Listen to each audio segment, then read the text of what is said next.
بسم اللہ الرحمن الرحیم الحمد للہ رب العالمین والصلاة والسلام علی سید المرسلین وعلی آلہ واصحابہ اجمعین اما بعد اعوذ باللہ من الشیطان الرجیم بسم اللہ الرحمن الرحیم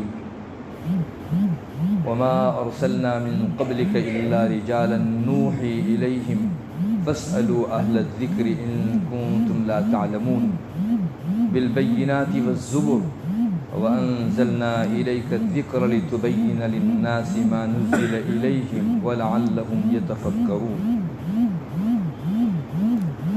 وقال رسول الله صلى الله عليه وسلم إن الله لا ينزع العلم انتزاعا ولكن ينزع العلم بقبض العلماء حتى إذا لم يبق عالما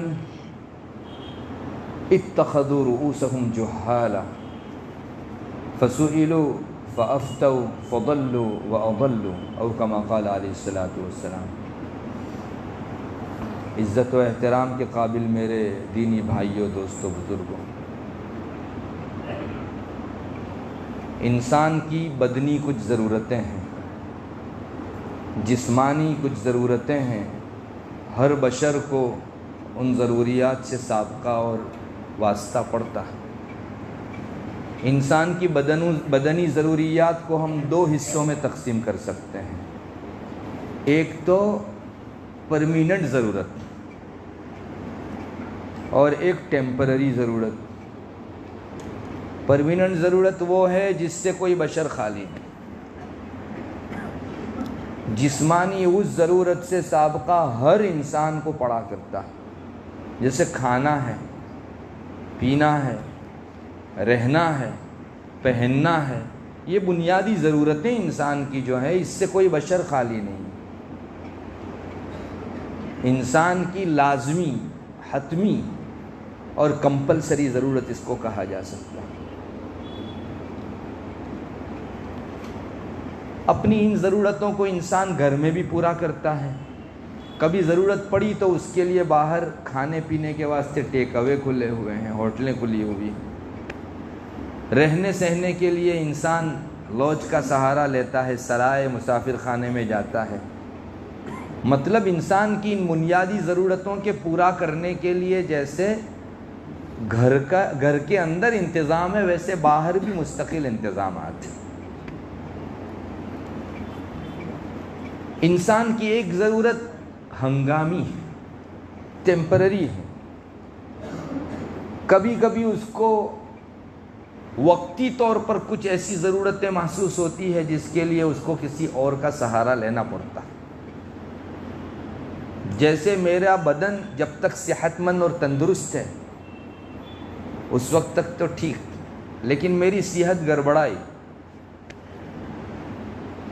مجھ کو ضعف اور کمزوری محسوس ہونے لگی، بخار اور فیور نے مجھ کو گھیر لیا، یا بدن کا جو اپنا اصل روٹین تھا اس سے ہٹ کے 19-20 ہونے لگا، تو ایسے موقع کے اوپر مجھ کو ہنگامی طبی ضرورت کھڑی ہوتی ہے.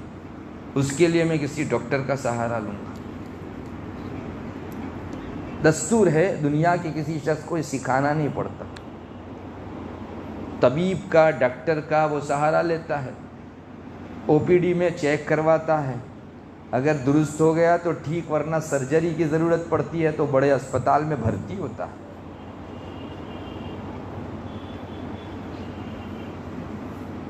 انسان کو ذہنی اور عقلی طور پر کسی خاص چیز میں ترتیب دینے کے اندر اگر گڑبڑی معلوم ہو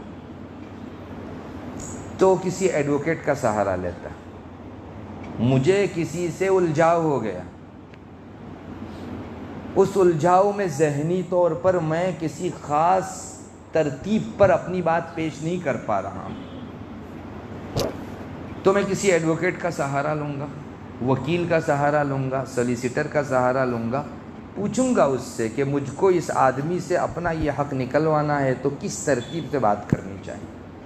ذہنی طور پر انسان نارمل رہتا ہے، لیکن جب اس میں الجھاؤ آ جاتا ہے تو انسان پھر سہارا لیتا ہے کسی سولیسیٹر کا. میرے جذبات جب تک نارمل ہیں، نیوٹرل ہیں، تب تک میں کسی کے پاس نہیں جاتا، لیکن اس میں 19-20 ہونے لگتا ہے، اتار چڑھاؤ آنے لگتا ہے، تو پھر میں کسی سائیکولوجک کا سہارا لیتا ہوں۔ ڈاکٹر رہتے ہیں جو آپ کے دماغ کو پڑھتے ہیں، کہاں سے خلل آیا ہے اسے بھانپتے ہیں اور آپ کو مشورہ دیتے ہیں، اور ہم اور آپ اس کی اچھی خاصی فیس چکا کر آتے ہیں۔ انسان کی دونوں قسم کی ضرورتوں کو پورا کرنے کے لیے دنیا میں الگ الگ پلیٹ فارمز قائم ہیں۔ اس کی بنیادی ضرورتوں کی تکمیل کے لیے میں نے بتایا ہوٹلیں ہیں، مسافر خانے ہیں، اور یہ ہنگامی اور اضطراری جو ضرورتیں پیش آتی ہے اس کے لیے بھی ماشاءاللہ مستقل کیبنے قائم ہیں، اور اب تو مستقل لابی بن رہی ہے، وکیلوں کی اپنی الگ یونٹ ہے، سائیکولوجک لوگوں کی اپنی الگ اسپتال ہے۔ دنیا کے اندر ظاہری، بدن انسانی اور جسمانی جتنی بھی ضروریات ہیں ان کے لیے باقاعدہ شعبے اور ڈپارٹمنٹس قائم ہیں۔ ویسے میری ایک روح بھی ہے، بحیثیت مسلمان ہونے کے میری روح پر بھی دونوں قسم کے حالات گزرتے ہیں۔ ایک تو نارمل حالات، نیوٹرل حالات، مجھے کسی سے الجھاؤ نہیں ہے، لیکن ایک جگہ مجھ کو اپنی روحانی اور ایمانی ضرورت پیش کرنے کے لیے کسی دوسرے آدمی کے سہارے کی ضرورت ہے۔ تو انسان کی روحانی اور ایمانی نیوٹرل حالت میں رہنمائی کے لیے ایک پلیٹ فارم شریعت نے بھی قائم کیا ہے، وہ ہے دارالافتاء کا پلیٹ فارم۔ نماز میں مجھ کو تھوڑا سا یہ ہو گیا کہ دوسری رکعت میں نے تشہد کے بعد اللہم صلی علی محمد پڑھ لیا۔ 4 رکعت والی نماز تھی ظہر کی، فرض نماز، تو مجھے نہیں پڑھنا چاہیے تھا، میں تشہد پر رک کر کھڑا ہو جاتا تیسری رکعت کے لیے، لیکن نکل گیا زبان سے اور پورا درود شریف پڑھا۔ اب معلوم ہوا کہ ارے میری تو دوسری رکعت تھی، کھڑا ہو گیا، تو مجھے کیا کرنا چاہیے اس موقع کے اوپر؟ مجھے معلوم ہوگا تو میں سجدے سہو کر لوں گا، نہیں معلوم ہے تو کسی ایسے پلیٹ فارم کا سہارا لوں گا جس جگہ میرا بلا کسی الجھاؤ کے یہ مسئلہ حل ہو جائے۔ میں لکھوں گا کہ میں نے ظہر کی نماز میں ایسا کیا، شریعت کا کیا حکم ہے میرے لیے، تو وہ دارالافتاء سے آپ کو جواب مل جائے گا۔ ایسے موقع پر آپ کو سجدے سہو کرنا چاہیے۔ وقت ہے تو کیا حکم، وقت نکل گیا ہے تو کیا حکم، ہر ایک کے اپنے احکام ہیں۔ یہ نیوٹرل حالات، کسی سے الجھاؤ نہیں ہے۔ میرے گھر کے اندر میری شادی اب ہو جانے کے بعد بہو آئی ہے، بیوی آئی ہے، مجھے کون کون سی چیزوں کی رعایت رکھنی چاہیے، میری شریعت مجھ کو کیا رہنمائی کرتی ہے، تو میں ایک سوال قائم کر کے اس پلیٹ فارم پر پوچھوں گا۔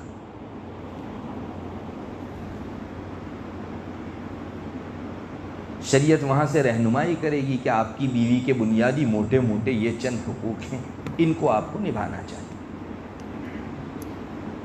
مجھے سرجری کی ضرورت پیش آئی تو اس میں ڈاکٹر کی طرف سے کہا گیا کہ آپ کے دل کا وال خراب ہے، تو اس کے لیے آپ کے پاس چوائس ہے، ایک تو آپ پلاسٹک کا وال ڈلوا سکتے ہیں، اور ایک خنزیر کے قلب پر جو وال ہوتا ہے وہ مضبوط کہا جاتا ہے، اور میری سچویشن ایسی ہے کہ پلاسٹک کا وال چلے ایسا نہیں ہے۔ اس حالت میں کیا میں خنزیر کا وال اپنے اندر ریپلیسمنٹ کروا سکتا ہوں، ڈلوا سکتا ہوں؟ میری زندگی میں ایک الجھاؤ پیش آیا تو میں دارالافتاء کو لکھوں گا کہ شریعت میری اس خاص سچویشن میں مجھ کو کیا رہنمائی کرتی ہے، اس خاص موقع پر شریعت مجھ کو کیا ہدایت کرتی ہے۔ کسی سے الجھاؤ نہیں، لڑائی نہیں، جھگڑا نہیں، بس نارمل حالات میں پیش آنے والی یہ سب چیزیں ہیں جس کو میں اپنی شریعت کے پلیٹ فارم سے پوچھوں گا۔ خلاصہ یہ ہے کہ میری روحانی نارمل ضرورتوں کو پورا کرنے کے لیے شریعت نے جو پلیٹ فارم دیا ہے وہ ہے دارالافتاء۔ میں سمجھتا ہوں آپ دارالافتاء کی موٹی کنڈیشن سمجھ چکے ہوں۔ جس طرح میری جسمانی نارمل ضرورتوں کو پورا کرنے کے لیے مختلف ٹیک اوے اور ہوٹل اور سرائے اور مسافر خانے قائم ہیں، تو میری روح کی نیوٹر اور نارمل ضرورت کو پورا کرنے کے لیے جو پلیٹ فارم روحانی پیاس بجھانے کے لیے شریعت نے جو پلیٹ فارم قائم کیا ہے وہ ہے دارالفتہ۔ اس دارالفتہ میں میں میرے عقائد کے بارے میں بھی معلوم کر سکتا ہوں۔ بھائی ہمارے بیچ چند ایسے لوگ آ گئے ہیں جن کا کہنا یہ ہے کہ ایک اور رسول آئے ہیں، وہ ہے ذلی رسول۔ رسول اللہ صلی اللہ علیہ وسلم پر رسالت تو ختم ہو گئی لیکن ذلی رسول قائم ہے، تو میں کیا کروں اس کے ساتھ؟ کیا ایسی کوئی شریعت کے اندر جوگوائی ہے کہ ختم رسالت کے بعد کوئی ذلی رسول بھی آنے والا ہے؟ میرا عقیدہ تو گڑبڑائے گا نہیں؟ میں پوچھوں گا اس سے، وہاں سے جواب آئے گا کہ نہیں، خاتم الرسول حضرت محمد صلی اللہ علیہ وسلم کے بعد نئی شریعت کو لے کر اب کوئی رسول آنے والا نہیں ہے۔ یہ ایک فکری انحراف ہے، باطل دعوت ہے۔ کوئی ذلی رسول دنیا میں ہو نہیں سکتا، اور اس کو اگر رسول مانیں گے تو ایمان کھو دیں گے۔ یہ آپ کے ایک سوال کا جواب وہاں سے آ جائے گا۔ آپ کو عبادت میں کوئی الجھاؤ ہے، جیسے میں نے اب بھی آپ کو بتا دیا، تو آپ پوچھیں گے، جس پلیٹ فارم پر آپ سوال کریں گے اور وہاں سے آپ کو قرآن و حدیث کی روشنی میں جواب دیا جائے گا، وہ پلیٹ فارم ہے دارالفتہ۔ میرے معاملات کے بارے میں کوئی سوال آ گیا، ایک سکیم نکلی ہوئی ہے جن کا کہنا یہ ہے کہ 25 لاکھ روپیہ انویسٹ کرو، ہر مہینہ آپ کو 25 ہزار بینیفٹ دیا جائے گا۔ ہمارا انویسٹمنٹ ماشاءاللہ اتنا زیادہ پکا ہے کہ ہر مہینہ 25 ہزار تو آپ کو کمپلسری بینیفٹ ہونا ہی ہونا ہے، اور جب آپ انویسٹ ختم کرنا چاہیں گے آپ کو آپ کی 25 لاکھ کی رقم آن دا اسپاٹ دے دی جائے گی، فوراً دے دی جائے گی، جو میرے لیے لینا جائز ہے یار۔ چونکہ ایک طرف تو یہ نظر آتا ہے کہ جی واقعی انویسٹمنٹ کر رہا ہوں، لیکن دوسری طرف میرے ذہن میں خلجان ہے کہ دنیا میں ایسی کوئی تجارت نہیں کہ جو فکس بینیفٹ دے مجھ کو۔ کس نے ٹھیکہ لے رکھا ہے کہ اس تجارت اور بزنس کے اندر لاس جائے گا ہی نہیں، ہمیشہ نفع ہی نفع ہوگا؟ یہ چھاتی ٹھوک کر ایسا کون سا ادارہ آ گیا جس نے کہا کہ 25 ہزار بینیفٹ تو آپ کو ہر ماہ کمپلسری ملے گا؟ ایک الجھاؤ، ایک خلجان۔ ایک دوسری چیز اب تک تو ہم نے سنی تھی کہ بھائی ہر سکے کی دو بازو میں ہوا کرتی ہے، تو بزنس کے سکے کی بھی دو بازو، کبھی بینیفٹ ہوتا ہے اور لاس بھی جاتا ہے۔ تو میں جب انویسٹ سے باہر نکلنا چاہوں گا تو مجھ کو اپنی موڑی پورا سرمایہ 25 لاکھ کیوں ملے؟ لاس گیا تو بھی میں کیسے حقدار بنوں گا اپنے پورے 25 لاکھ لینے کا؟ ایک الجھاؤ۔ تو میں پوچھوں گا دارالفتہ میں کہ یہ انویسٹمنٹ درست ہے کہ نہیں، حلال ہے کہ نہیں؟ تو آپ کو جواب دیا جائے گا کہ یہ انٹرسٹ کی جدید شکل ہے۔ مسلمان انٹرسٹ کے نام سے انویسٹ نہیں کرتا، تو اس کو بینیفٹ کے نام سے انویسٹ کرواؤ، جائز نہیں ہے یہ۔ دنیا میں ایک ہی تجارت بے لوس جس میں کبھی نقصان جاتا نہیں، ایک ہی تجارت ہے دنیا میں، باقی ساری تجارتوں کے اندر لوس جانے کا بھرپور خدشہ، اندیشہ۔ اور وہ کون سی تجارت ہے جس کو قرآن کہتا ہے ان الذین یتلون کتاب اللہ واقاموا الصلاۃ وانفقوا مما رزقناہم سرا وعلانیہ یرجون تجارۃ لن تبور۔ جو لوگ قرآن کریم کی تلاوت کرتے ہیں، نماز قائم کرتے ہیں، زکوٰۃ دیتے ہیں، اللہ کی راہ میں خرچ کرتے ہیں، چھپ چھپا کر بھی اور علانیہ بھی، یہ لوگ ایسی تجارت کر رہے ہیں جس میں گھاٹے کا دور دور تک کوئی گزر نہیں۔ تو لاس نہ ہو ایسی دنیا میں قسم کھانے کو صرف یہ ایک تجارت ہے، باقی ساری تجارتیں لاس کا احتمال ضرور رکھتی ہیں۔ غلط ہے جو لوگ یہ کہتے ہیں کہ ہمارے تجربے سے ثابت ہے کہ اس راہ میں کبھی لاس گیا ہی نہیں ہے۔ پھر آپ انشورنس کیوں کرواتے ہیں؟ کون سا دغدغہ آپ کو دل کے اندر کاٹ رہا ہے کہ آپ انشورنس کروا کے اپنا بیلنس قائم رکھنا چاہتے ہیں؟ بینیفٹ ہے تو پھر اندیشہ کون سا؟ اندیشہ نہیں تو انشورنس کیوں؟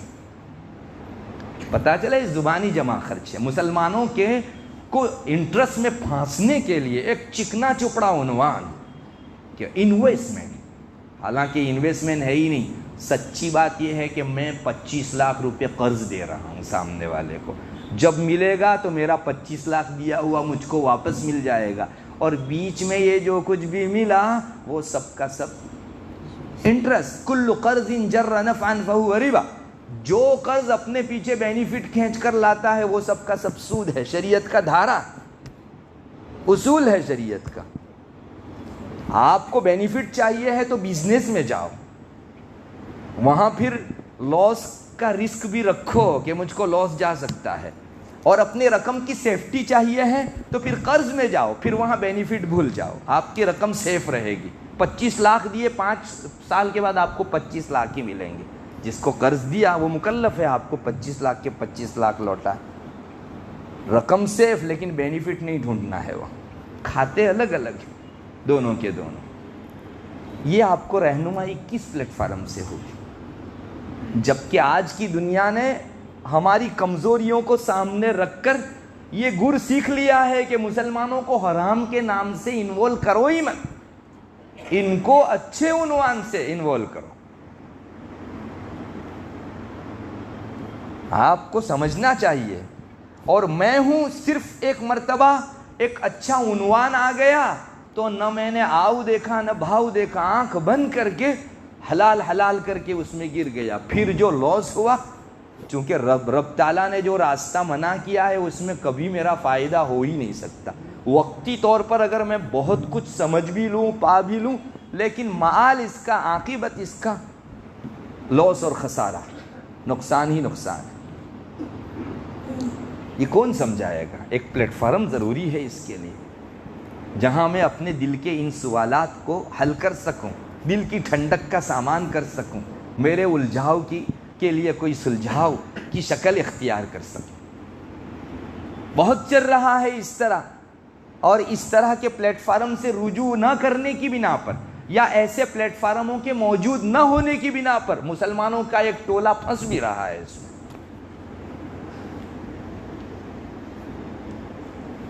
فائنانس ہے,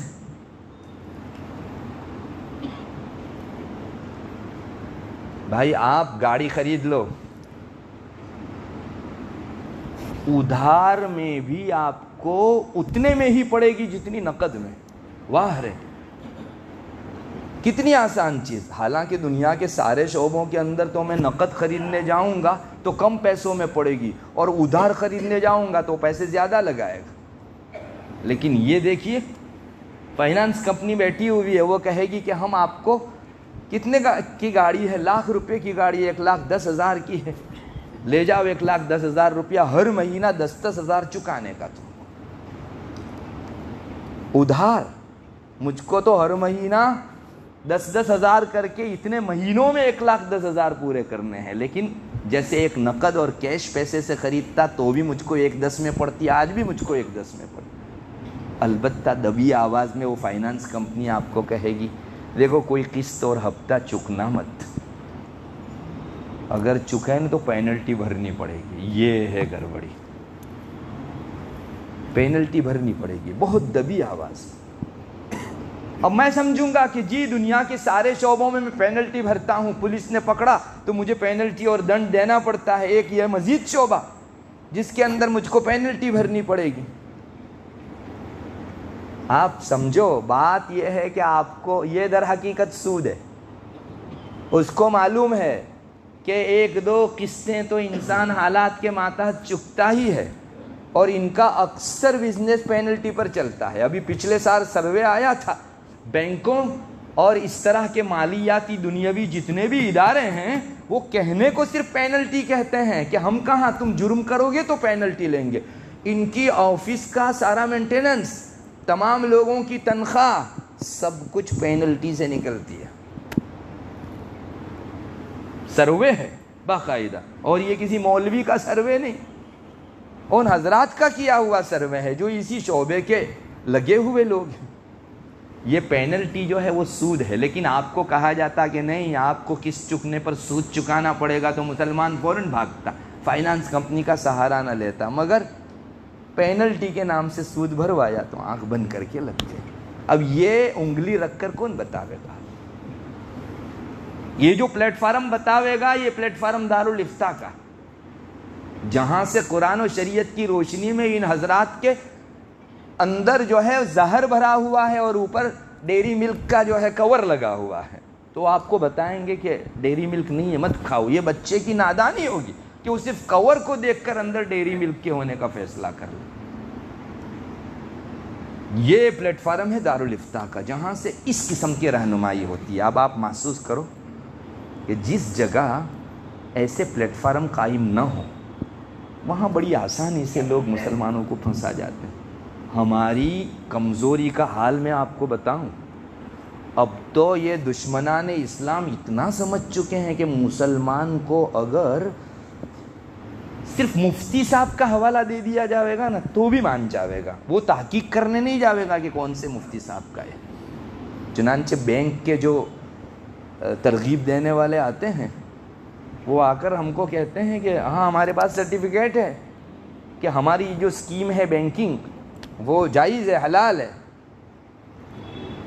مسلمان کبھی دیکھنے کو بھی نہیں مانگتا، اور دیکھ بھی لیا تو اس نے بھائی اللہ بلا کسی کا بھی نام لگ دیا، دو چار جو ہے سطریں لگا دی اس کے القاب کی، تو مسلمان سمجھے گا کہ بہت بڑے دارالافتاء کا فتویٰ ہے. اسے نہ آؤ دیکھا نہ بھاؤ، کچھ بھی نہیں، جبکہ وہ مفتی رمیش کا فتویٰ تھا.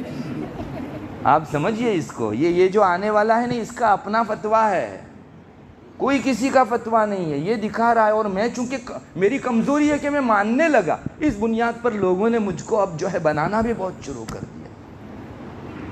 یہ زبوں حالی پہنچ گئی. وجہ اس کی یہ ہے کہ میرے پاس ہاتھ رکھنے کو کوئی پلیٹ فارم نہیں ہے جہاں کا سہارا لے کر میں ایسے لوگوں کو دردرا دوں، گیٹ آؤٹ کر دوں. دین کے نام سے بے دینی، حق کا لبادہ اوڑھ کے ناحق کی اشاعت، لیکن ہماری کمزوری نے لوگوں کو حوصلے بخشے.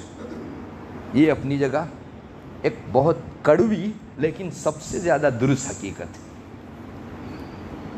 آپ سمجھ سکتے ہیں کسی جگہ دارالافتاء کا قیام کتنی خوبیوں کے لانے والی چیز ہے. ماشاءاللہ بے راہ روی سے لوگ بچ سکیں گے، تینوں شریعت کی روشنی میں لوگوں کو بتایا جائے گا. یہ تو نارمل حالات میں مجھ کو جو خلجان پیش آتے ہیں ان کے سولیوشن کے لیے میں کسی کو پوچھوں وہ پلیٹ فارم ہوگا. پھر جیسے جسمانی ضرورتوں میں بعض ضرورتیں ہنگامی ہوتی ہے، میں نے آپ کو بتایا میرے ذہن الجھ گیا کہ مجھ کو اس میں کیا کرنا چاہیے حق پانے کے لیے، جھگڑا ہو گیا کسی سے تو سولیسیٹر کا سہارا لیتا ہوں میں. میرے دماغی توازن آگے پیچھے ہو گیا، یعنی جذبات جو ہیں وہ اتار چڑھاؤ کا شکار ہو گئے تو میں سائیکولوجک کے پاس جاتا ہوں. ویسے روح میں اگر الجھاؤ کی شکل پیدا ہو جاوے تو اس کے سولیوشن کے لیے جو پلیٹ فارم ہے وہ دارالقضاء کا. تنہا میں تھا، مجھے بیوی کے حقوق کیسے ادا کرنے چاہیے پوچھنا ہوگا تو میں پوچھوں گا دارالافتاء. لیکن بیوی کے ساتھ ایک خاص مدعے پر جھگڑا ہو گیا. وہ کہہ رہی ہے کہ یہ کام اپنا نہیں ہے، اگر تم کو وہ کروانا ہے تو میں اور میرا میکا میں چلی، اور یہ کہہ رہا ہے کہ نہیں کرنا پڑے گا، دھارا چل رہا ہے. آس پاس کی پوری چالی میں دیکھ لو سب گھر کی بہویں یہ کام کرتی ہی کرتی ہیں، کرنا پڑے گا آپ کو. اب الجھاؤ، اور اس درجے کا الجھاؤ کہ آر پار کی لڑائی. یا تو طلاق پر معاملہ پہنچ کر یہ سنسار جو ہے پورا سمٹ جائے، یا تو پھر کوئی اچھی شکل نکلے اور صحیح ڈگر پر پھر سے آ جائے. تو اس جھگڑے کا، اس تنازعے کا سولیوشن جس پلیٹ فارم پر ہوگا وہ پلیٹ فارم ہوگا دارالقضاء. آپ سمجھ گئے ہوں گے کہ ہنگامی ضرورتیں، ٹیمپرری ضرورتیں، وقتی ضرورتیں اگر مجھ کو پیش آتی ہے اس میں سولیوشن کے لیے میں جس پلیٹ فارم کا سہارا لوں گا وہ پلیٹ فارم ہوگا دارالقضاء. اور تھوڑا سا آپ کو وضاحت سے سمجھاؤں تو یہ کہہ سکتا ہوں کہ جیسا سوال ویسا جواب. ایسا آپ کو پانا ہے تو دارالافتاء میں جاؤ، جھگڑا نہیں ہے کسی کے ساتھ. تو آپ پوچھیں گے اگر ایسی شکل ہے تو کیا حکم، اور اگر ایسی شکل ہے تو کیا حکم. تو وہاں سے اگر مگر کے ساتھ جواب آئے گا کہ اگر یہ صورت ہے تو یہ جواب، اور یہ صورت ہے تو یہ جواب. آپ طے کرو کہ تمہارے معاملے میں کون سی صورت ہے. تم کون سے سٹیپ پر کھڑے ہو، چند صورتوں کا حکم ہوگا، آپ طے کر لو. اور اگر آپ تعین کے ساتھ پوچھو گے کہ میں اس صورت کے اندر کھڑا ہوں، اس شکل کے اندر گھرا ہوا ہوں، مجھ کو شریعت کیا حکم دیتی ہے، تو وہاں سے آپ کو ایسا جواب آئے گا کہ اس صورت کے اندر آپ کو یہ کرنا چاہیے. اب صورت آپ نے صحیح نہیں بتائی اور جواب اس صورت کا آیا اور آپ دوسری صورت پر تھے، تو وہ آپ جان، آپ کے سر. دارالقضاء میں ایسا نہیں ہوتا. دارالقضاء میں اگر مگر چلتا ہی نہیں. اس خاص قضیے میں، اس مقدمے میں، اس کیس میں شریعت کا کیا حکم، انگلی رکھ کر بتاؤ. آپ نہیں دیکھیں گے دارالقضاء کے فیصلے میں اگر ایسا ہے تو ایسا اور اگر ایسا ہے تو ایسا. نہیں، اس سچویشن میں بتاؤ شریعت کیا کہتی ہے. جیسے میں نے بتایا، عورت کہہ رہی میرے ذمے میں یہ کام ہے ہی نہیں اور مرد کہتا ہے یہ کام ہے، تو اس میں سچ کیا.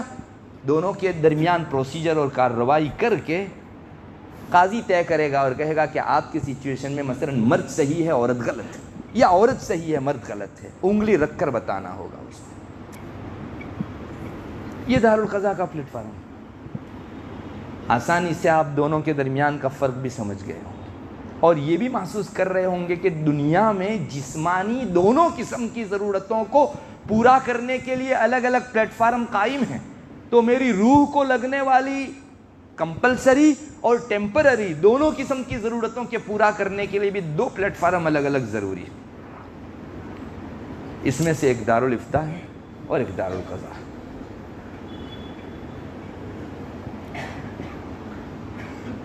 پھر آگے آپ بڑھیں تھوڑا سا. یہ جو جسمانی ضرورت ہے اس میں اگر میں کسی غلط پلیٹ فارم پر پہنچ گیا، ویسے نہیں پہنچتا اس میں تو بڑی احتیاط کرتا ہوں، لیکن پہنچ گیا تو میرا جسم و ڈھانچہ خراب ہوگا. انسان کو سرجری کی ضرورت ہے. آپ نے کبھی اپنی پوری بستی میں کسی ایسے شخص کو دیکھا کہ اس نے انجینئر کے مشورے سے سرجری کرائی؟ ڈاکٹر کام نہیں مانتے بھائی. ہمارا تو یہ معتمد آدمی یہ ہے، ہم تو اس سے پوچھیں گے انجینئر صاحب جو بتائیں گے، جدھر سے کٹ کرنے کو کہیں گے ادھر سے کٹ کریں گے بدن. کبھی نہیں ہوگا. میرے گھر کے اندر ایک الجھاؤ آ گیا کہ کس طرح کی حیت اور شیپ رکھنا چاہیے. میں ڈاکٹر کا مشورہ حرف آخر نہیں مانوں گا، حالانکہ بہت کلوز تعلق ہے ڈاکٹر کے ساتھ ہمارے، لیکن انجینئر کو پیسہ خرچ کر کے ہائر کروں گا. ڈاکٹر کا مشورہ چونکہ اس کا فیلڈ ہی نہیں ہے. آپ محسوس کریں دنیا کے اندر کوئی ایک شعبے کا کام کسی دوسرے شعبے کے ماہر سے نہیں نکلواتا. چلو دنیا کے اندر اگر آپ نے کسی سرجری کے سلسلے میں انجینئر کا یا پروفیسر کا مشورہ لے بھی لیا تو زیادہ سے زیادہ کیا ہوگا؟ بدن خراب ہوگا نا، ایک ڈھانچہ خراب ہوگا، بہت تو مر جائے گا آدمی. لیکن دینی امور کے اندر اگر میں غلط پلیٹ فارم پر پہنچا تو میری تو روح اور ایمان خراب. جسم کی خرابی دنیا کی حد تک، ایمان کی خرابی یہاں بھی غارت کرتی ہے اور آنکھیں بند ہونے کے بعد بھی غارت کرتی ہے انسان. نہ یہاں کا رہا نہ وہاں کا انسان. اس لیے اس طرف بھی توجہ کی ضرورت کہ ایک مرتبہ ایسے پلیٹ فارم ہمارے بیچ قائم ہونے کے بعد اب شرعی رہنمائی کے لیے میں دوسرے پلیٹ فارم پر نہیں جاؤں گا.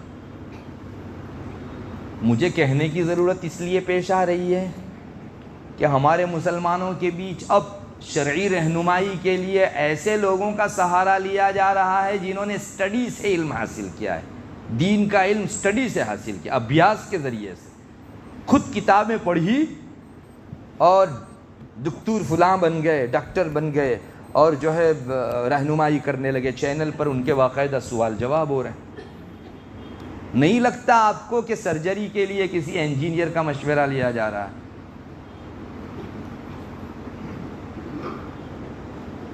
ایسا ہم کبھی نہیں کریں گے، لیکن یہاں ہو رہا ہے. کون ہے بھائی؟ مولانا ہیں، مفتی صاحب ہیں؟ جی نہیں، وہ جناب ہیں چینل ہے ان کی، ویب سائٹ ہے، 50 آدمی سوال کرتے ہیں تو ہم بھی کر لیتے، اور وہاں سے جو ملا وہ بڑے تقدس کے ساتھ اپنی زندگیوں کے اندر لاتے ہیں۔ معلوم ہوا کہ وہ ایک امر شرعی ہے، شریعت کا حکم، حالانکہ جس نے اسٹڈی سے علم حاصل کیا ہو، کیا حیثیت ہے اس کے علم کی۔ ایک بس کا ڈرائیور ہے، ہم کو اس بس میں سوار ہونا ہے، اس نے پہلے سے ہی اعلان کر دیا کہ بھائی ہم نے کبھی اسٹیئرنگ پکڑا نہیں ہے، ہاں البتہ اورلی جتنی بھی ایگزامس ہیں وہ سب پاس کر لیا ہم نے، کس جگہ رکنا ہے، گیئر کتنی ہے، اور ہاتھ کب کرنا ہے کب نہیں کرنا ہے، ساری چیزیں ہم نے جو ہے سیکھ لی ہیں۔ مجھے بتاؤ ہم میں سے کوئی ایک سوار ہوگا اس کی بس پر؟ جس کو ہو جان و دل عزیز وہ اس گلی میں جائے کیوں؟ کوئی سوار نہیں ہوگا، اسے معلوم ہے کہ یہاں تو سوائے ہلاکت کے اور کچھ نہیں۔ اسٹڈی سے جب ایک آدمی اپنا جسم و ڈھانچہ کسی ڈرائیور کے حوالے نہیں کر سکتا تو ہم اپنی روح بڑی آسانی سے ایسے دکتوروں کو کیوں حوالے کرتے تھے؟ یہ ہو رہا ہے اور بہت ہو رہا ہے، اور اس لیے ہو رہا ہے کہ وہاں مجھ کو سہولت اور آسانی ہے، فوراً جواب مل جاتا ہے اور میرا من پسند جواب ملتا ہے۔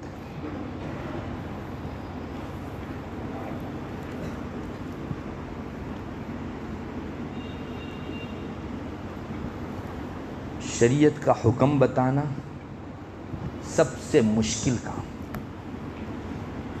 یہ تو ان حضرات کو جو منصب پر چڑھ بیٹھے ہیں، حالانکہ نہیں ہے صلاحیت، انہوں نے اس راہ کے سٹیپس پار نہیں کیے ہیں، اسٹڈی سے علم حاصل کیا ہے اور چڑھ بیٹھے ہیں، ان کو سنگینی کا پتہ نہیں۔ آنکھیں بند کرو، تمہاری وجہ سے غلط حکم دینے کی بنیاد پر، غلط فتویٰ دینے کی بنیاد پر جو جمعیت گمراہ ہوگی، ان سب کی جوابداری تم پر۔ رسول اللہ صلی اللہ علیہ وسلم نے باقاعدہ دھمکیاں دی ہے، وعیدیں سنائی ہے، خبردار جو اللہ کا حکم بتانے میں کوئی آدمی اتنی الٹپ جو ہے بولنے لگے، نہ جاننے کے باوجود بھی شریعت کا حکم بتانے لگے۔ ایک ارشاد ہے رسول اللہ صلی اللہ علیہ وسلم کا، اجرؤکم علی الفتیہ اجرؤکم علی النار، جو آدمی فتویٰ دینے میں دلیری دکھائے وہ آدمی در حقیقت جہنم پر بہادری بتا رہا ہے کہ میں ایک مرتبہ سہ لوں گا جہنم۔ فتویٰ دینے میں، شریعت کا حکم بتانے میں جو آدمی ہمت بتائے کہ کچھ نہیں، اپنے بولو جو بھی ہے شریعت کی طرف نسبت کر دو، یہ آدمی در حقیقت جہنم پر دلیری دکھا رہا ہے۔ فما اصبرہم علی النار، جہنم پر کتنی صبر کر سکو گے؟ لیکن اس کو سنگینی کا پتہ نہیں۔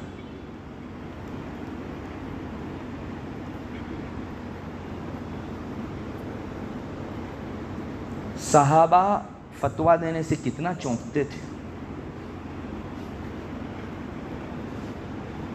امام نووی نے شرح مہذب کے مقدمے میں لکھا ہے، کبھی ایسا ہوتا تھا صحابہ کی ایک جماعت بیٹھی ہوئی ہے، پوری لگ بھگ 120 صحابہ کی جمعیت بیٹھی ہوئی ہے، ایک آدمی آتا ہے، پہلے صحابی پہلے نمبر پر بیٹھے ہوئے سے پوچھتا ہے کہ حضرت میرا یہ مسئلہ ہے، آپ شریعت کا حکم بتاؤ نا۔ تو وہ صحابی کیا کہتے تھے؟ بھائی میرے بازو میں میرا بھائی بیٹھا ہے، وہ مجھ سے زیادہ جانتا ہے، اس سے پوچھ لو۔ وہ اس کے پاس جاتا، لیکن چونکہ رسول اللہ صلی اللہ علیہ وسلم نے الرٹ کر رکھا تھا کہ بھائی کہیں آگے پیچھے ہم نے شریعت کا حکم بتایا تو اللہ کے یہاں ہماری پکڑ ہو جائے گی، اس پکڑ کے احساس سے وہ دوسرا بھی کہتا تھا، حالانکہ معلوم تھا اس کو، ابھی میں بتا رہا ہوں آپ کو، بھائی اس سے پوچھ لو نا، میرے بازو والے سے پوچھ لو۔ وہ بھی چونک جاتا تھا، میں کیوں اپنے سر پر لوں، وہ بازو والے کے پاس بھیجتا تھا۔ اس طرح 120 کے بعد وہ 120 والا کہتا تھا بھائی میرے اوپر مت ڈال اس کو۔ اب واپس جب اس پر آتا تھا تو یہ سمجھتا کہ بھائی اب تو بتائے بغیر چارہ نہیں ہے، اب وہ کہتا تھا کہ بھائی اس میں شریعت کا حکم نہیں معلوم تھا اس لیے نہیں بتایا، وہ ایک ڈر۔ آپ نے فرمایا علل ٹپ مت بولا کرو شریعت کے حوالے سے، تو بھائی میرا بوجھ اٹھا لے، یہ اچھا ہے میرے اوپر آئے اس کی بنسبت۔ کہاں یہ ایک ڈر تھا جبکہ وہ علم کے پہاڑ تھے، اور کہاں یہ اسٹڈی سے اس کو الف کا نام بھالا معلوم نہیں، بے تحاشا حکم لگایا جا رہا ہے اور فتوے پر فتوے دے رہا ہے۔ مجھے بتائیے یہ آدمی سنگینی کو پہچانے ہوئے ہے، اسے پتہ نہیں اگلا قدم جہنم پر ہے۔ آپ صلی اللہ علیہ وسلم نے ایک سے زیادہ جگہوں کے اوپر اس سلسلے میں تنبیہ فرما رکھی ہے۔ ایک ارشاد ابن ماجہ میں یہ روایت موجود ہے، اجرؤکم علی الفتیہ اجرؤکم علی، یہ اگلی روایت جو میں بیان کر رہا ہوں وہ بھی ابن ماجہ شریف میں موجود ہے۔ رسول اللہ صلی اللہ علیہ وسلم کا اس طرح کا ارشاد ہے، من افتى بغیر علم فانما اسمه علی من افتى، جس نے کچھ بھی علم نہیں تھا شریعت کا، دین کا، پھر بھی فتویٰ دیا تو سامنے والا غلطی پر عمل کرے گا، اس کا بوجھ اس فتویٰ دینے والے کے سر پر ہوگا۔ وہ تو شریعت سمجھ کر آیا تھا اور تم نے غلط بتایا، عمل کوئی غلط کر رہا ہے لیکن بوجھ تم کو اٹھانا پڑے گا۔ فإنما اسمہ علی من افتیٰ۔ آپ سمجھ سکتے ہیں مفتی کے سر کے اوپر کتنی زبردست تلوار لٹکا دی گئی کہ الٹپ مت بتانا، ورنہ کرے گا کوئی بھگتو گے تو۔ یہ کیوں ٹائٹ کیا گیا؟ شریعت کا حکم بتانا کوئی اتنا بچوں کا کھیل نہیں ہے۔ اللہ تعالیٰ کی طرف نسبت کر رہا ہوں کہ اس میٹر میں اللہ کا یہ حکم ہے، کتنی بڑی نسبت میں نے کر ڈالی۔ اگر ہندوستان کے دفعات اور آرٹیکلز کے بارے میں الٹپ کچھ بولوں کہ فلاں آرٹیکلز 400 فلاں کے اندر یوں لکھا ہوا ہے حالانکہ مجھ کو کچھ پتہ نہیں، تو میری پکڑ دھکڑ ہو سکتی ہے اس بارے میں۔ تو اللہ تو بادشاہوں کا بادشاہ، سب سے زیادہ مقتدر، وہ کیوں نہیں کر سکتا؟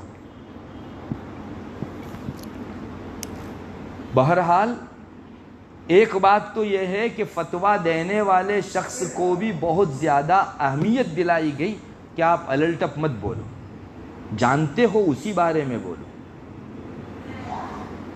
یہ ہمارے جو بڑے تھے امام ابو حنیفہ، امام مالک، امام شافعی، امام احمد ابن حنبل، کتنے مسئلوں کے اندر جب ان سے پوچھا جاتا تھا تو کہتے تھے لا ادری، ہم کو نہیں معلوم ہے اس کا حکم، اتنے احکام کے اندر۔ امام مالک رحمۃ اللہ علیہ کے بارے میں تو آتا ہے کہ انہوں نے اتنے مسئلوں کے اندر لا ادری کہا کہ ان کو جمع کیا جائے تو ایک کتاب جمع ہو جائے، حالانکہ وقت کے مجتہد تھے۔ مجتہد کا مطلب آیات میں اور حدیث میں غور کر کے آپ کو وہ حکم لا کر دے دیں، اتنی کیپیبلٹی تھی، اتنا زیادہ وہ مقتدر تھے۔ لیکن بھائی میں کیوں اپنے سر لوں، امت کرے گی اور بھگتوں گا میں جب تک شیور نہ ہوں اس وقت تک نہیں بتاؤں گا۔ بہرحال ایک چیز تو یہ ہے کہ جو بیٹھا ہوا ہے منصب کے اوپر اسے تبھی بیٹھنا چاہیے جبکہ وہ اس کے تقاضوں کو پورا کر سکتا ہو۔ دوسرے نمبر پر پوچھنے والے آدمی کو بھی اپنی ذمہ داری سمجھنی چاہیے، وہ بھی ایسے شخص کے پاس جائے جس شخص سے اس کو صحیح شریعت کے مطابق جواب ملے، ورنہ وہ بھی دودھ سے دھویا ہوا نہیں ہے۔ بعضوں نے اس حدیث شریف کا ترجمہ یوں کیا ہے، میں نے ابھی جو روایت سنائی، من افتى بغیر علم فانما اسمہ علی من افتاہ، اس کا ترجمہ یہ کیا ہے بعضوں نے کہ جس نے بغیر علم کے فتویٰ دیا اس کا گناہ اس آدمی کے سر جس کو فتویٰ دیا گیا، یعنی پوچھنے والے پر۔ کیوں؟ اس لیے کہ تم کو پلیٹ فارم نہیں نظر آیا، تم اپنے دل کے چونچلوں کو پورا کرنے اور سہولت ڈھونڈنے کے لیے صحیح پرسن جو تھا اس کے پاس نہیں گئے، اور جو اسٹڈی سے حاصل کیا ہوا تھا اس کے پاس چلے گیا۔ اس کا گناہ، اس حدیث کا دوسرا ترجمہ، اس کا گناہ پوچھنے والے پر، تم نے غلط ایڈریس اختیار کیا۔ ایک لطیفہ ہے، بے تکی بات ہے، لیکن اس میں ہمارے اس معاملے کے لیے بہت بڑا سبق ہے۔ چھوٹے تھے تو پھر بنیے کی دکان کے اوپر جا کر اس کو چڑھانے کے لیے پوچھتے تھے مچھلی ملے گی، وہ خوب گالیاں دیتا تھا۔ آپ بتائیے، آپ کو مچھلی چاہیے ہے تو اس کے لیے بازار الگ ہے، آپ اس غلط ایڈریس پر گئے، مجرم وہ نہیں ہے کہ مچھلی کیوں نہیں رکھتا، آپ ہیں کہ وہاں کیوں نہیں ڈھونڈی جہاں آپ کو پانا چاہیے تھا۔ بس ویسی ہی کچھ شکل یہاں ہے کہ ایک آدمی کے پاس میری سہولت کی الٹپ چیز مل جاتی ہے، چاہے حق سے کتنی ہم آہنگ ہو نہ ہو، اس سے مجھے کوئی سروکار نہیں، بس میں پوچھ لوں۔ کوئی بھی راستے میں دارالافتاء کا بینر ملا، جا کے میں نے پوچھ لیا، یہ بھی نہیں ہونا چاہیے. آپ کو اتنی تمیز ہونی چاہیے کہ میری شریعت کے حوالے سے میرے جسم سے زیادہ میں الرٹ رہوں. یہ افراتفری چل رہی ہے میرے بھائیوں. اس وجہ سے میں آپ کو اس کی اہمیت، اس کی سنگینی دکھانا چاہتا ہوں. اور اب تو زمانہ ایسا آ گیا ہے کہ پہلے تو کم سے کم وہ ڈاکٹر صاحب زیرو ہوا بھی کرتے تھے، اب تو حضرت گوگل کو فتویٰ پوچھا جا رہا ہے. اور اس سے زیادہ نیا ورژن آ گیا ہے شیخ المشائخ AI. سچ ہے، لوگ پوچھتے ہیں اس کے اوپر. گوگل پر اللہ بلا جتنے بھی فتوے ہیں سب رکھ دیے گئے ہوتے ہیں. اب آدمی رکھے اپنا سوال تو اس کو 5-10 میں سے جو بھی چیوز کرنا ہے آپ کو دے دے گا. اس کو کیا پتا آپ کی ذاتی سچویشن کیا ہے کیا نہیں ہے. ایسا مسلمانوں کا ایک ٹولہ کر رہا ہے. میں ان کو جمعیت نہیں کہوں گا، یہ ٹولہ کہا جاوے گا، جنہوں نے اپنے آپ کی چھاتی میں خنجر گھونپا، اپنی روح کو زخمی کیا. ان کو کیوں اکرام سے ہم پکاریں؟ یہ ٹولہ ہے مسلمانوں کا. AI سے فتویٰ پوچھنا جس کو الف کا نام بھلا معلوم نہیں، یہ مذاق ہے. میں تو سمجھتا ہوں شریعت سے. آپ نے کبھی، اللہ نہ کرے بیمار، کینسر زدہ آدمی نے کبھی بھی AI سے پوچھ کر اپنے کینسر کی دوائی کی؟ وہاں تو آپ اسپیشل سے اسپیشل اور ملٹی اسپیشل کسی شخص کو ڈبل ٹریپل فیس چکا کر 5 جگہ چیک اپ کرنے کے بعد اپنے جسم کے سلسلے میں کوئی ڈیسیزن لیتے ہیں، کوئی فیصلہ کرتے ہیں. کیوں؟ میرا جسم بڑا ہو گیا اور میری روح اور میرا ایمان ڈاؤن ہو گیا. جو میں ایمان کے بارے میں تو غیر محتاط اور اپنے جسم کے بارے میں سب سے زیادہ الرٹ. وہاں کوئی نہیں کرتا ایسا. آپ دیکھ لیجئے، راستہ چلتا کسی آدمی نے آپ کو کہہ دیا ہو کہ آپ کے کینسر میں یہ کیپسول بہت اچھی ہے، آپ لے کر پینا شروع کر دیں. لیکن دین کے بارے میں کہیں سے بھی کوئی کلپ مل گئی، کہیں سے بھی کوئی چیز حاصل ہو گئی، انسان اس کو آمنا سلمنا کہہ کر اپنانے لگتا ہے. اگر یہ کیپسول میرے جسم کو خراب کرے گی تو یہ برا مشورہ، برا فتویٰ میری روح کو گھائل نہیں کرے. میرے بھائیوں، یہ کیا ہو رہا ہمارے درمیان؟ کیوں میں AI سے پوچھوں؟ وہ ہوتا کون ہے؟ ڈاکٹروں کے یہاں ہوتا یہ ہے کہ آپ اگر سرجری کرانے کے لیے جائیں گے تو پہلے 5 پلیٹ فارم کے اوپر آپ کا مختلف چیک اپ ہوگا. شوگر، پریشر، پیشاب، خون، اور جس جگہ وہ مرض ہے اس کا سونوگرافی یا MRI یا CT اسکین جو بھی ہوگا. یہ مراحل سے کیوں گزار رہے ہیں؟ کہ بھائی مرض طے ہے لیکن بدن کی سچویشن جدا ہے. کسی کو شوگر ہے، کسی کو پریشر ہے، کسی انسان کے خون کے اندر ہیموگلوبن کم ہے، وغیرہ وغیرہ. تو ایک ہی مرض ہے 5 آدمیوں کا، لیکن ان سچویشن کے بدلنے کی وجہ سے انسان دوائی بدلتا ہے، سرجری کی تھیوری بدلتا ہے. تو جسم کے بارے میں اتنی باریکیاں ہیں، اور یہاں ایک ہی مسئلہ ہے تو گوگل پر سب کو ایک ہی جواب. جبکہ یہاں بھی روح کی سچویشن بدل جا سکتی ہے. اس کو اضطرار کی حالت ہے، یہ اپنے اختیاری حالت کے اندر ہے، تو کون سا فتویٰ کدھر لگے گا یہ AI طے کرے گا ہمارے لیے. میرے بھائیو، یہ برے دن آ گئے. میں نے شروع میں آپ کو ایک حدیث پڑھ سنائی، اس کی تشریح کرنے کے بجائے میں تو ڈائریکٹ ترجمہ کر دوں تو آپ بہت سمجھ جائیں گے، کیونکہ زبان رسالت سے نکلے ہوئے کلمات کی جو تاثیر ہوتی ہے وہ میں سمجھاؤں گا تو وہ تاثیر نہیں سمجھ میں آئے گی آپ کو. یہ روایت جو میں نے پیش کی وہ بھی حضرت عبداللہ ابن عمرو ابن العاص رضی اللہ تعالیٰ عنہ کی ابن ماجہ شریف ہی میں.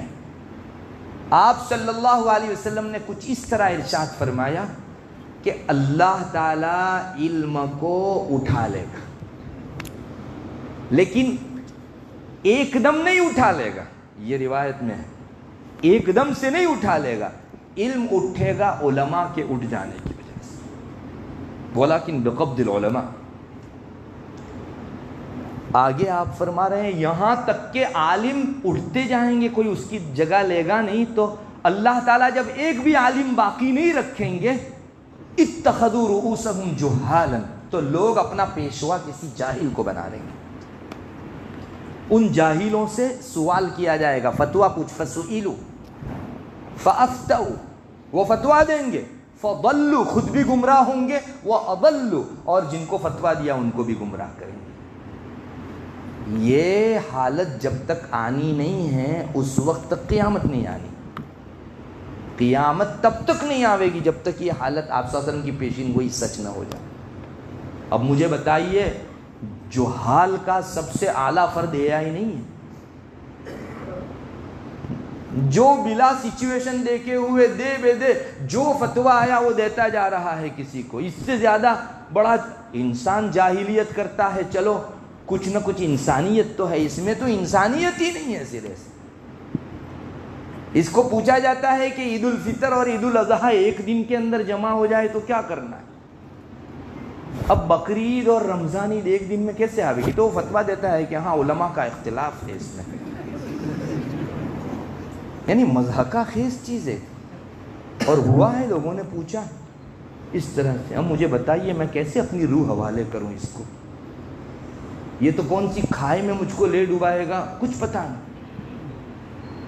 آپ نے فرمایا تھا جب علماء کی تعداد ختم ہو جائے گی تو لوگ ایسوں کو، جہال کا ایک فرد یہ بھی ہے، AI بھی ہے اور اعلیٰ فرد ہے اس کو جو ہے اپنا پیشوا بنا لیں گے. اس سے پوچھیں گے، مریں گے اور ماریں گے دوسروں کو. روایت میں آتا. ضرورت اس بات کی ہے کہ میں اپنی روح اور اپنے بدن کے لیے الرٹ بنوں. در حقیقت دین کو ہم نے کھلواڑ بنا لیا ہے، مجھے معاف کریں، دین کو ہم نے کھلواڑ بنا لیا. کوئی کہاں دیکھ رہا ہے؟ میں غلط سلط سچویشن لکھ کر مفتی کو پوچھ لوں گا، وہ تو جیسا سوال ہوگا ویسا جواب دے گا اور میرے لیے جواز کی شکل نکل آئے گی. مگر وہ بات آپ نے نہیں لکھی جو اندر کا درد تھا اور جس کی وجہ سے یہ مسئلہ ناجائز ہو جاتا تھا. مگر کسی نے تھوڑی پوچھا. جنگل میں مور ناچا کس نے دیکھا؟ وہ بات اڑا دی اس نے، جو غلطی کی تھی بیچ میں سے اڑا دی. اور فتویٰ، میرے پاس فتویٰ ہے جواز کا. ارے بھائی آپ کی سچویشن میں وہ جو غلط بات تھی وہ کیوں نہیں اچھا اس کو لکھنا چاہیے تھا. اب جو ہے انسان کہتا ہے یہ تو ایسا ہی ہے جیسے شیخ سعدی نے وہ شتر مرغ کا قصہ لکھا ہے. وہ شاہ مرغ جو ہے اس کے پیچھے شکار دوڑا، شکاری مارنے کے لیے. شتر مرغ بھی آگے آگے بہت بھاگا. جب تھک گیا تو اس نے پیچھے دیکھا کہ شکاری تو میرے پیچھے آ رہا ہے. تو اب اس کے پاؤں جواب دے گئے. تو آگے ریت کا ایک تودا تھا، اس نے اپنی چونچ اس میں داخل کر دی اور کہہ رہا ہے کون ہے دیکھنے والا مجھ کو؟ مجھے بتائیے شتر مرغ کا کیا حشر ہوگا؟ شکاری آئے گا اور دبوچ لے گا اس کو پیچھے سے. ہم یہ سمجھتے ہیں کہ میں نے اپنی صحیح سچویشن نہیں لکھی تو کون دیکھنے والے؟ ارے وہ ذات دیکھ رہی ہے جس کے ہاتھ میں تمہاری تقدیر کی لگام ہے. تم ہاں کا فتویٰ لے کر 5 لاکھ پالو گے لیکن -5 لاکھ چلے جاؤ گے. لینے کے دینے پڑ جائیں گے. صرف کوئی دیکھ نہیں رہا ہے تو حقیقت ختم نہیں ہو جاتی. شکاری دوڑ رہا ہے، میرے آنکھ بند کر لینے سے اس کا دوڑنا نہ دوڑنا تھوڑی ہو جاتا. میرے بھائیو یہ حالت ہو گئی ہے. یہ کھلواڑ نہیں ہے تو اور کیا ہے؟ رب سے کھلواڑ، دین و شریعت سے کھلواڑ. قل اب اللہ وآیاتہ ورسولہ کنتم تستہزئون. کیا اللہ رسولی ملے تم کو کھلواڑ کرنے کے لیے؟ لا تعتذروا قد کفرتم بعد ایمانکم. قرآن صاف کہتا ہے اب معذرت مت کرو، تم نے ایمان کے بعد کفر اختیار کر لیا، اللہ سے کھلواڑ کر کے، اللہ سے چیٹنگ کر کے. یہ تو یہودیوں کی بری عادت تھی کہ وہ اللہ سے چیٹنگ کرتے تھے. رسول اللہ صلی اللہ علیہ وسلم نے باقاعدہ ان کی یہ چیٹنگ نقل فرمائی حدیث شریف میں اس امت کے لیے تاکہ تم ایسا مت کرنا. اور رب تعالیٰ کی نگاہ تو تمہارے گھروں کی اندھیری کوٹھڑی میں کیا ہو رہا ہے اس کو بھی جانتی، اللہ کی ذات تو. لیکن ہم لوگ بھول جاتے ہیں تھوڑی دیر کے لیے اپنے رب کو. میرے بھائیوں یہ حالتیں ہیں. اور دوسری بات، ہمارا مزاج ایسا ہو گیا ہے کہ ہم لوگ جو ہے شریعت کے سامنے اپلائی ہی نہیں ہوتے. کیوں؟ ارے میں نے اپنے دھندے کی صورت مسئلہ پیش کر دی اور وہاں سے ناجائز کا فتویٰ آ گیا تو یہ جو گھر بھر کے پیسہ آتا تھا وہ سٹاپ ہو جائے گا. وہاں سے اگر ایسا حکم آ گیا کہ یہ طریقہ حلال نہیں ہے تو وہ جو میرے موج مزے تھے اور انجوائے تھی اور پورے گھر والے کو لے کر میں سال میں ایک مرتبہ سوئٹزرلینڈ کی ٹرپ لگاتا تھا وہ تو بند ہو جائے گی. پوچھوں ہی نہیں میں کسی کو. یہ بھی حالت ہو گئی ہے. بدن کے بارے میں ہم ایسا نہیں کرتے. اندر اگر دور سے بھی کہیں نظر آیا ہو کہ کچھ ہے مگر اوپر کی چمڑی ڈھانپے ہوئے ہے تو اس امید پر کہ اندر تھوڑی کچھ ہے, چیک اپ چھوڑو. نہیں, آدمی دوڑا دوڑا جاوے گا کہ بھائی کچھ ہو رہا ہے تو کچھ تو ہے اندر. دل کا جو دورہ پڑتا ہے اس میں بدن کے اوپر کوئی داغ لگ جاتا ہے. آپ مجھے بتائیے, ہارٹ اٹیک کا جو درد ہوتا ہے جسم پر کوئی ظاہری علامت ہو جاتی ہے, وہ اندر درد ہے لیکن 5 جگہ چیک اپ کرائے گا. کیوں؟ نہیں دکھتا تو چھوڑو نا. ابھی جاؤں گا تو خواہ مخواہ جو ہے ہارٹ اٹیک کا ایک رگ چوک اپ نکل آوے گی اور مجھ کو یہ کرنا پڑے گا وہ کرنا پڑے گا. وہاں کوئی نہیں چھوڑتا. مجھے معلوم ہے کہ اگر جام ہو گئی اور ایک مرتبہ خون کا دوران بند ہو گیا تو وہیں ڈھیر ہو جاؤں گا. آپ سمجھیے, بس یہی حالت ہے. جو کچھ ہے پیش کرو.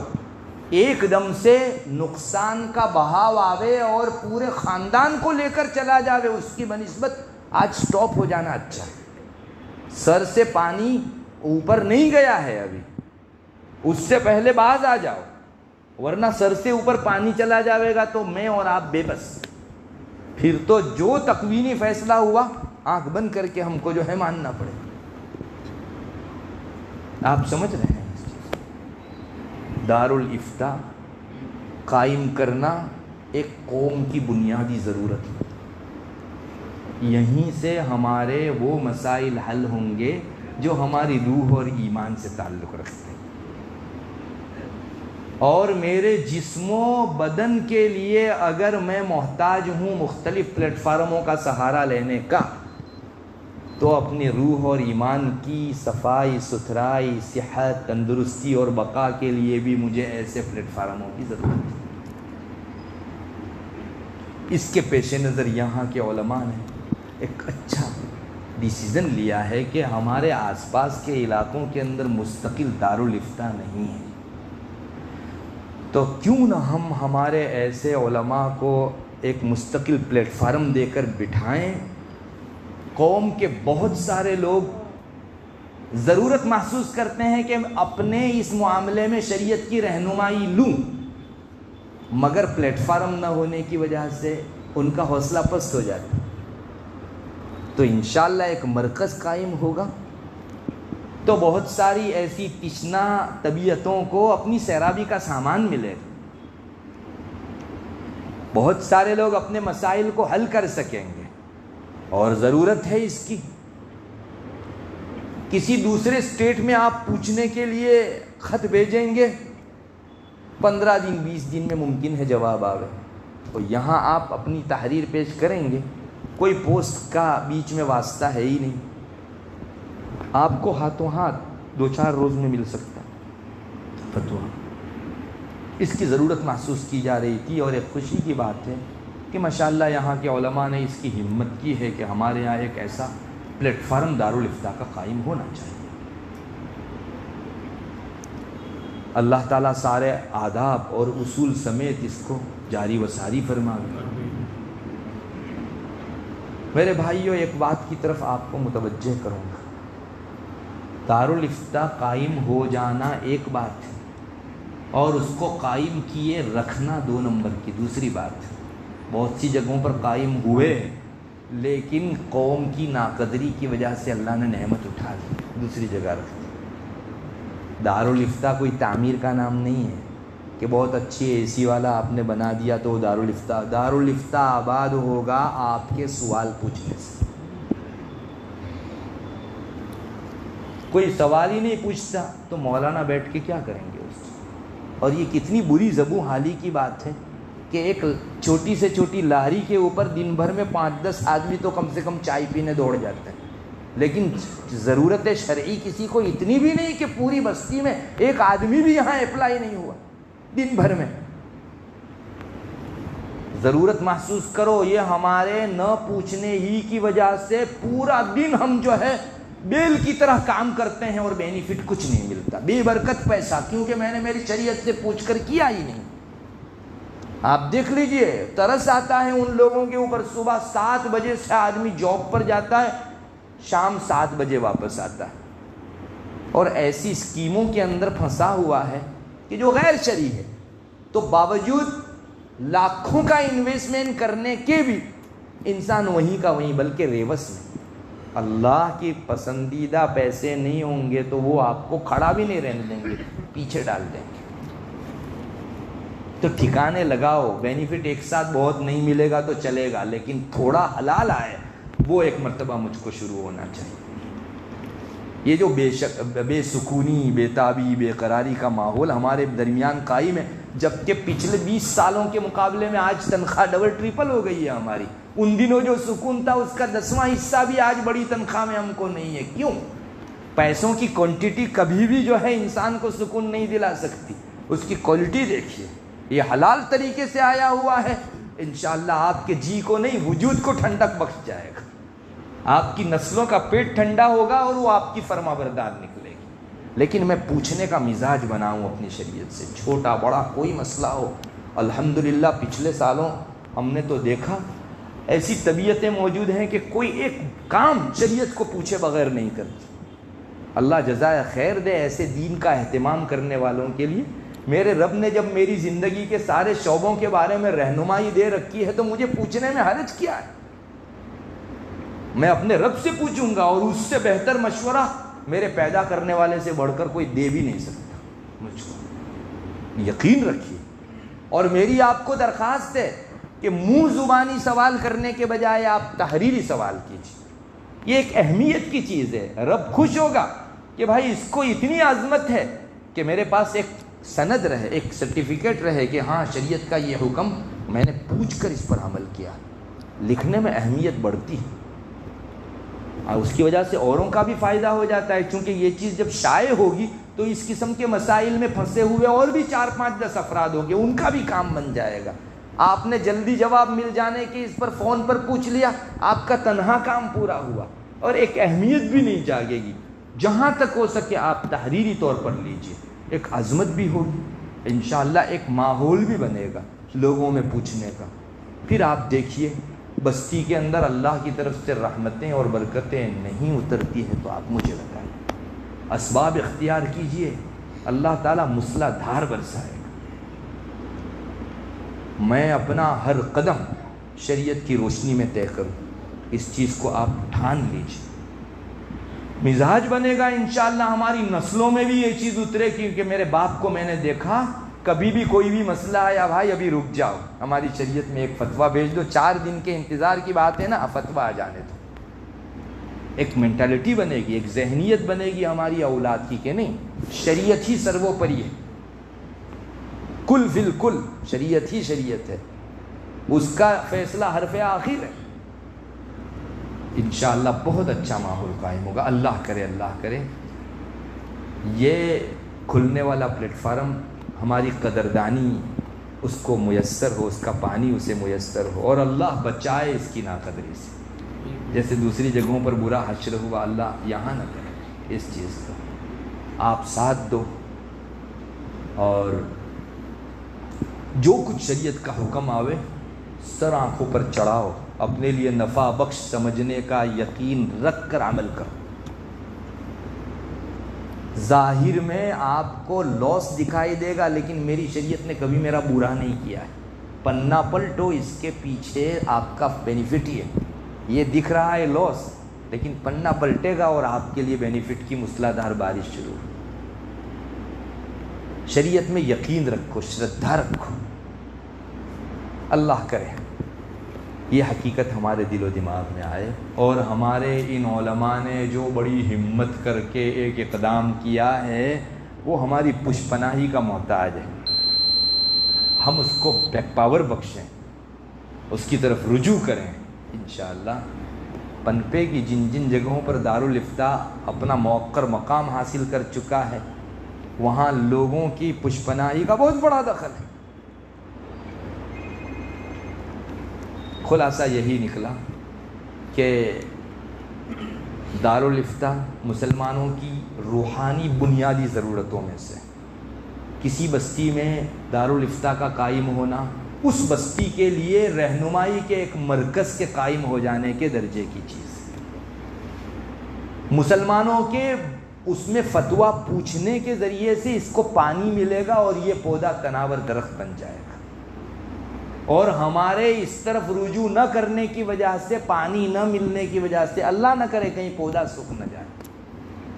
پوچھئے اپنا ایک ایک کام، گھر میں لوگوں کے ساتھ کیسے رہنا ہے۔ آپ کو معلوم ہے شریعت کے 5 شعبے ہیں عقائد، جو میری مانیتہ اور نظریات سے تعلق رکھنے والا ہے۔ عبادات، نماز، روزہ، حج، زکوٰۃ، یہ عبادات میں پڑتا ہے۔ معاملات، میرا سیل پرچیز، بزنس، تجارت، میں کسی چیز کو لیز پر اور اجارے پر دوں وہ، میں کسی کے ساتھ پارٹنرشپ کروں وہ، ساری چیزیں معاملات میں پڑتی ہے۔ الحمدللہ شریعت میں کوئی ایسا مسئلہ نہیں ہے جس کے بارے میں ہماری بڑی کتاب میں حکم نہ لکھا۔ یہ بڑے بڑے 12 14 والیوم بھرے ہوئے ہیں انگریزی داں لوگوں کے، ہماری آنکھیں چار ہو جاتی ہے کہ اچھا اتنے علوم بھر دیے ہیں۔ ہمارے یہاں آپ آ کر دیکھیے، علم و شریعت کے اندر 1000 جلد میں تفسیر لکھی گئی ہے۔ دنیا کی ہے کوئی ایسی کتاب کہ 1000 جلد میں جس کی تفسیر لکھی گئی؟ ہم لوگوں نے اپنی دولت کو پہچانا ہی نہیں تو دوسروں کے چند والیوم دیکھ کر ہماری آنکھیں چار ہو گئی۔ یہ تو عشر عشیر بھی نہیں ہے، 10واں حصہ بھی نہیں ہے اس کا۔ اس لیے الحمدللہ ہمارے یہاں یہ چیز قائم ہونے جا رہی ہے۔ میری آپ سے تپیل ہے، امید بھی کرتا ہوں اور دعا بھی کرتا ہوں اللہ ان کے ارادوں میں خوب برکت عطا فرماوے، اور اللہ کے ایک ادارے کو بڑا کرنے میں اور بڑھانے میں اور اس کی وسعت سامانیوں میں ہمارا حصہ لگ جائے۔